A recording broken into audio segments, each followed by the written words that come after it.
परछावां किस चीज़ का बड़ा पहाड़ कोई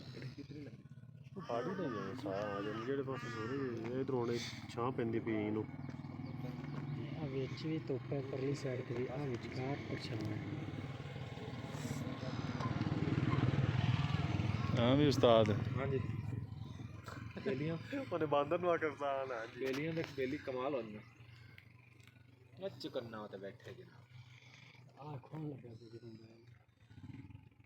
किंदा कौन लगा बाबा हाँ आई कीता सी चलो आ जाओ जी ਬੜੇ ਤੇਜ਼ ਨੇ